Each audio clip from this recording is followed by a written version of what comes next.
আবার একটা নতুন খুবই ভালো একটা ভিডিও নিয়ে তোমাদের সামনে হাজির হলাম। তো আজকে 15ই আগস্ট, হ্যাপি ইন্ডিপেন্ডেন্স ডে সবাইকে।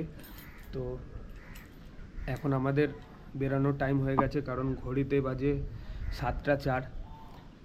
তো আমাদের 7:30টার মধ্যে ভিজিট করতে হবে রয়্যাল এনফিল্ড শোরুমে, শিব মন্দিরে।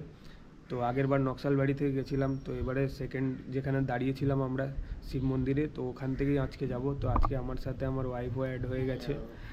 তো আজকে সবাই খুশি, আমরা কোনো চাপ নেই।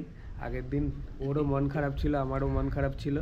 তোমরা আগের ভিডিওতে তোমরা দেখেছো, আগের ব্লগে দেখেছো। বাট আজকে আর সেটা কোনো ব্যাপার না, আজকে আরামসে যাব, ঠিক আছে। তো আজকে ব্রেকফাস্ট অ্যান্ড লাঞ্চ দুটোই ইনক্লুড আছে। তো আজকের রাইডটা একটু বড় হতে চলেছে, আর বাকিটা তোমরা সব ভিডিওতেই জানতে পারবে কোথায় যাচ্ছি না যাচ্ছি। আর থাম্বনেইলে তোমরা বুঝেই গেছো যে কোথায় যাচ্ছি। তো চলো